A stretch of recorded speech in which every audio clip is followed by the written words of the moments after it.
Mic 22 receiving. Operation progress over. రండయ్య.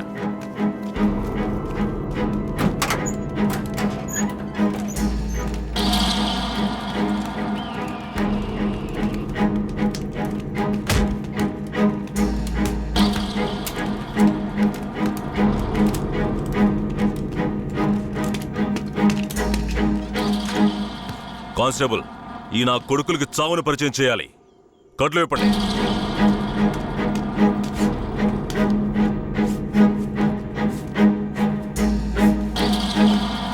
ఏంట్రా దొంగ నాయాళ్ళారా, పోలీసులు ఊర్లోకి రాకూడదా?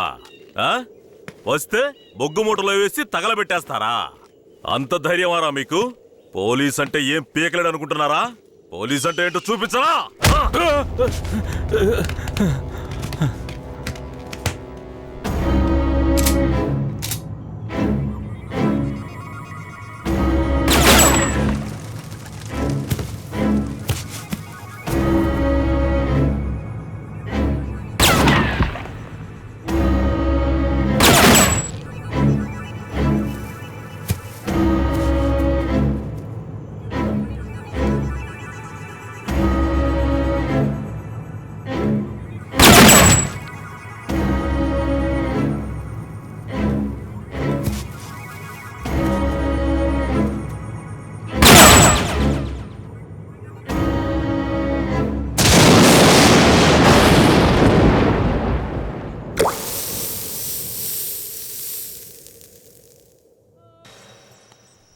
ఏంటా ఇది?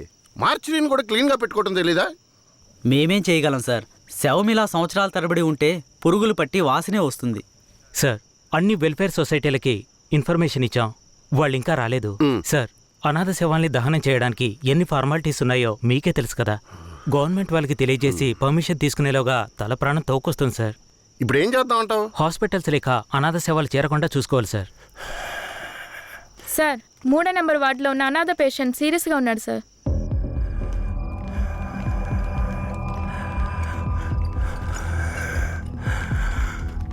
నర్స్, తొందరగా ఐసీయూకి తీసుకురండి. Okay sir.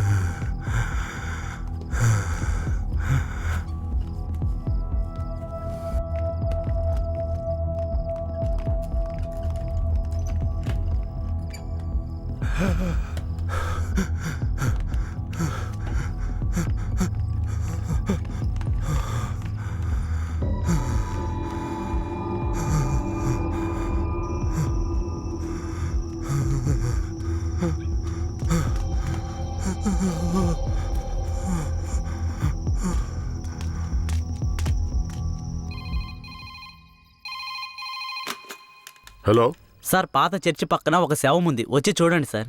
మీరెవరు? ఛ, ఈ హాస్పిటల్లో ఉన్న వాళ్ళకి ఇదే పని అయిపోయింది. సీరియస్గా ఉన్న పేషెంట్ని తీసుకొచ్చి బయటపడేసి ఫోన్ చేయటం, మనం దాన్ని అనాథ శవం అని కేసు రిజిస్టర్ చేసి మళ్ళీ హాస్పిటల్కి తీసుకెళ్లి పడేయటం. ఏం బతుకయ్యామంది? అయ్యా ఇలాగే ఉన్నారు, ఏం చెప్పమంటారు? ఏమయ్యా హెడ్? అయ్యా ఆ చర్చి పక్కన 174 కేసు ఒకటి వచ్చింది, ఎందు వెళ్ళి చూసిరా.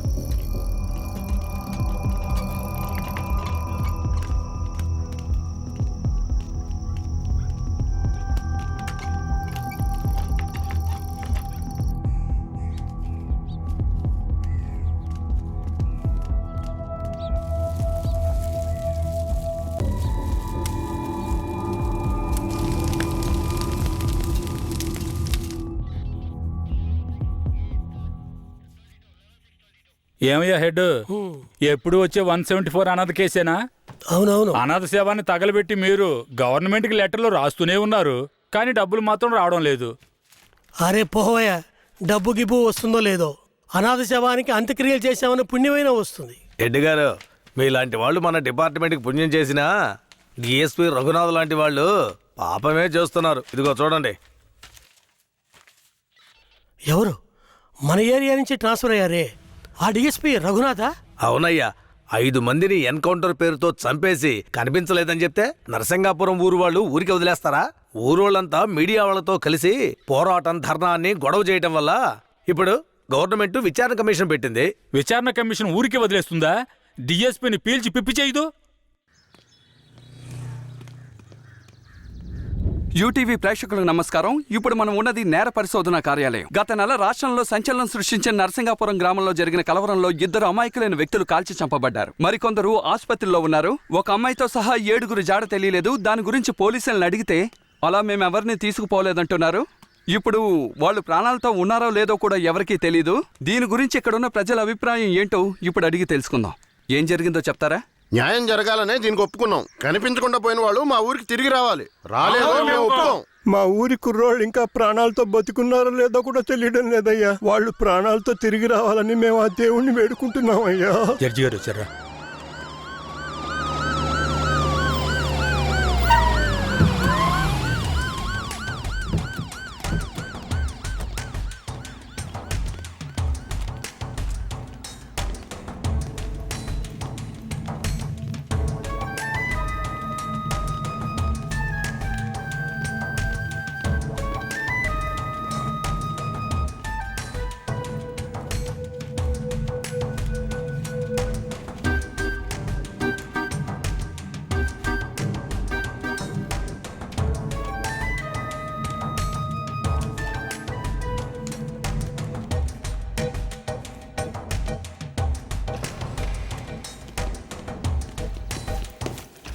సార్.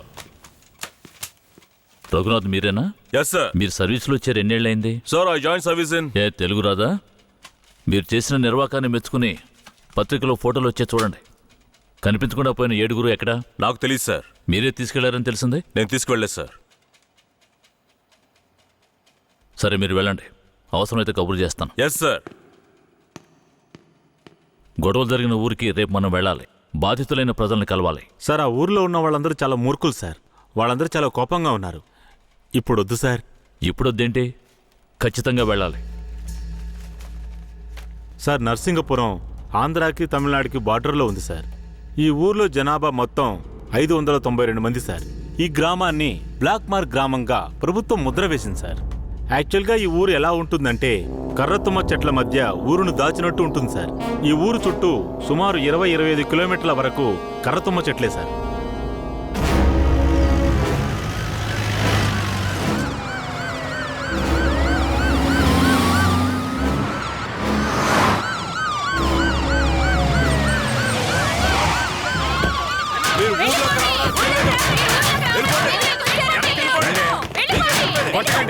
కొట్టకండి, దయచేసి వినండి, ప్రశాంతంగా ఉండండి. మీకోసమే మన జడ్జి గారు వచ్చారు. దారి వదలండి, లోపలికి వెళ్ళాలి. అయ్యా, ఈ దుర్మార్గులైన పోలీసుల్ని ఊళ్ళోకి రానివ్వకండి అయ్యా.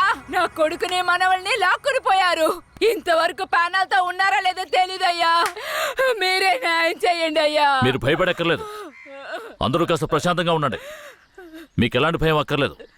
సాధ్యమైనంత త్వరగా విచారణ జరిపి వాళ్ళ ఆచూకీ కనిపెడతాం. నాన్నెక్కడని అడిగి నా బిడ్డకి ఏమని సమాధానం చెప్పమంటారయ్యా? మీరు మా మేలు కోరేవారైతే మా అందరికి ఒక పరిష్కారం చూపించి మీరు లోపలికి వెళ్ళాలయ్యా. లేదంటే ఆగమ్మా. అమ్మా, కాస్త ఓపిక పట్టమ్మా. ఊర్లోకి రాకూడదు, అంతే కదా? అవునా?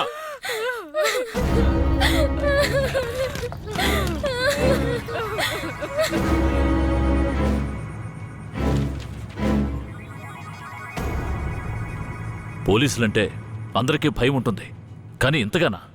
ఊరంతా భగభగ మండుతోంది. అంత దారుణం ఏం చేశారు? ఎంతమందిని చంపారు? అది కాదయ్యా, గొడవ జరిగినప్పుడు ఆ ఊరు వాళ్లే పోలీసుల మీద నాటు తుపాకీలతో కాల్చారు. తర్వాత వాళ్ళని భయపడడానికి పోలీసులు మోకాళ్ళ కింద కాల్చినప్పుడు గురి తప్పి 2-3 చచ్చిపోయారయ్యా. కనిపించకుండా పోయిన 7 ఏమయ్యారు? వాళ్ళు కర్రతుమ్మ చెట్ల పక్కనో లేక తమిళనాడు బార్డర్లోనో దాక్కుని ఉంటారు. దాక్కుని ఉంటారా? అందుకే ఊరంతా అలా గగ్గోలు పెడుతోందా? ఎందుకయ్యా అబద్ధాలు చెప్తారో? ఆ ఊరు గురించి అన్ని విషయాలు నాకు తెలియాలి. పూర్తి వివరాలు తెలిసిన వాడిని తీసుకురండి. మీ పేరేమిటి? నా పేరు రామూర్తయ్యా. మీరక్కడ ఏ సంవత్సరంలో పనిచేశారు? 1980లో ఆ ఊర్లో డ్యూటీ చేశానయ్యా. ఉత్తినే పేరుగా ఊరు బయట పోలీస్ స్టేషన్ ఉంటుందయ్యా. ఆ ఊరికి పోలీసులకి అసలు ప్రాబ్లం ఏమిటి? అయ్యా, అది నిన్న ఈ రోజు వచ్చిన ప్రాబ్లం కాదయ్యా. ఎంతో కాలంగా ఆ ఊరికి మన పోలీసులకున్న ప్రాబ్లం అయ్యా. ఆ ఊర్లోకి పోలీసులు అడుగు పెట్టకూడదయ్యా. ఒకవేళ వెళితే ప్రాణాలతో తిరిగి రాలేరు. దొంగతనమే ఆ ఊరాళ్ళకు కులవృత్తి అయ్యా. హత్యలు, దొంగతనాలు, దోపిడీలంటూ వాళ్ళు చేయని వృత్తే లేదయ్యా. వీళ్లకు అసలు రేషన్ కార్డులు ఉన్నాయో లేవో గాని ఒక్కొక్కరి మీద 4-5 కేసులున్నాయ్యా. వీళ్లను చూసి ఎదుటి వాళ్ళు భయపడాలే తప్ప వీళ్ళు ఎవరికీ భయపడరయ్యా. వాళ్ళకంత ధైర్యం రావడానికి ఎవరు కారణం? అందుకిద్దరే కారణం అయ్యా. ఒకడు కేశవరాయుడు, ఇంకొకడు వీరయ్య. ఎవరు వాళ్ళు? వీడు కేశవరాయుడు, వీడు వీరయ్య. అయ్యా, వీళ్ళిద్దరికీ దొంగతనమే ప్రధాన వృత్తి అయినా కేశవరాయుడికి బొగ్గుమూట్లు అమ్ముకోవడమే ముఖ్యమైన వృత్తి అయ్యా. ఊళ్ళో ఏదైనా పెళ్ళంటే వాళ్ళిద్దరూ పెళ్లివారి మీద దాడికి బయలుదేరతారయ్యా. 1980లో తమిళనాడుకి వెళ్ళాలి అంటే నరసింగాపురం పక్కనున్న మెయిన్ రోడ్డు మీదుగా వెళ్ళాలి. 10-12 బళ్ళు కలిసి ఒక్కటిగా వెళ్తేనే ఊరు క్రాస్ చేయగలరు. అలా కాకుండా ఎవరైనా సెపరేట్గా వెళ్తే అంతే.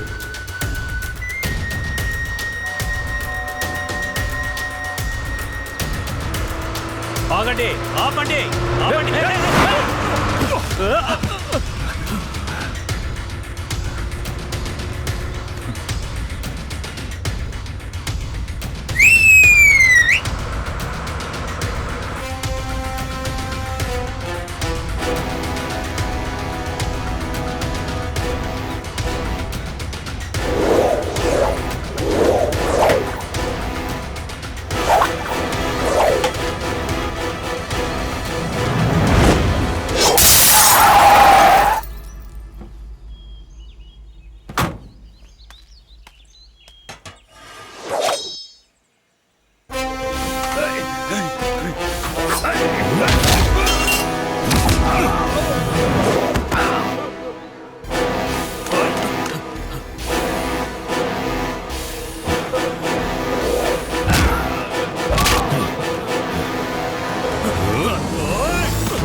అయ్యో, వదిలేయండి అయ్యా, మంత్రి గారింట్లో పెళ్లి, అందుకే ఆకుండా వచ్చేసావయ్యా.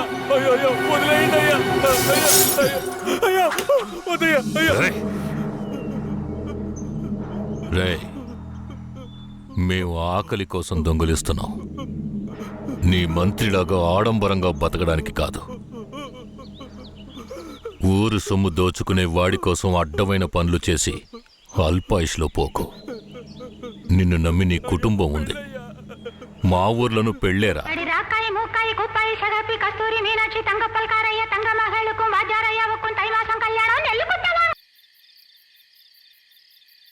ఏందయ్యా ఇది? ఈ రోజు రేపు చచ్చిపోయి ముసలాలను తీసుకొచ్చి ఇక్కడ పడేశారు. కుర్రాళ్ళందరూ అక్కడయా?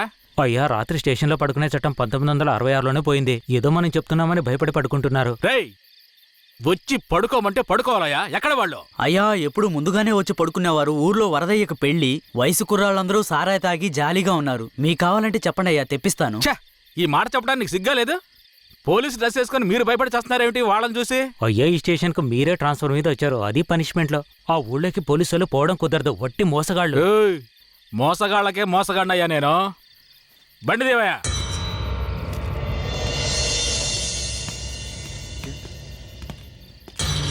ఏంటి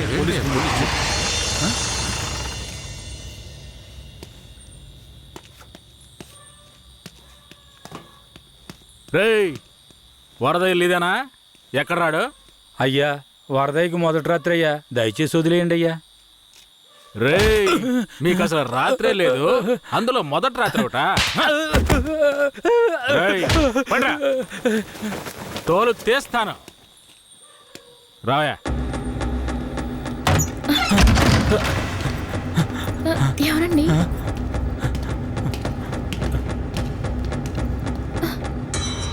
ఏంట్రా నువ్వు? నిన్ను పోలీస్ స్టేషన్కి వచ్చి పడుకోరా అంటే పెళ్ళాం పక్కన పడుకొని జల్సా చేస్తున్నావా? ఏయ్, కేశవరాయుడికి తెలిసిందో నీ పని అంతే. ఎవడాడు? కేశవరాయుడా? వాడేమైనా పెద్ద పుడింగారా? ఏమన్నావురా? అయిపోతావరా? నా మీద చేస్తావరా? కాల్చి పారదొప్పుతాను. పదరా, వీడిని జీపెక్కించావు. పోరా. జీపెక్కు.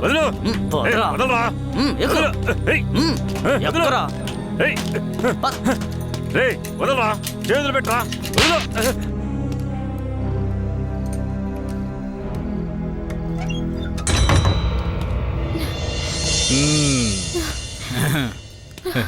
వద్దు ఏంటి వద్దు ఏ? ఏయ్!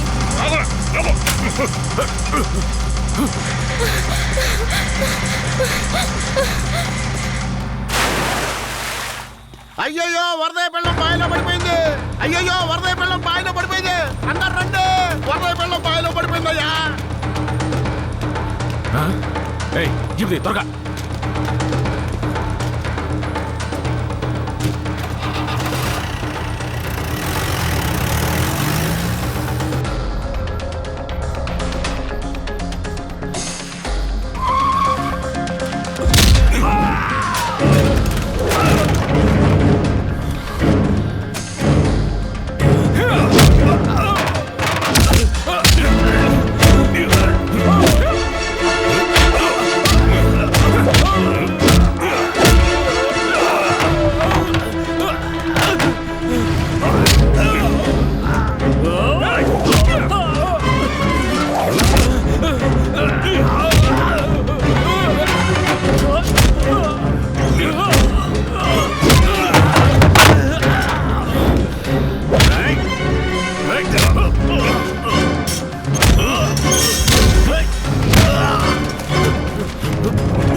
మా అనుమతి లేకుండా పోలీసులు ఊళ్ళోకొస్తే ఏం జరుగుతుందో తెలిసి కూడా కొవ్వెక్కి ఊళ్ళో అడుగు పెట్టడమే కాకుండా మా ఊరమ్మాయి మీదే చెయ్యేస్తావా?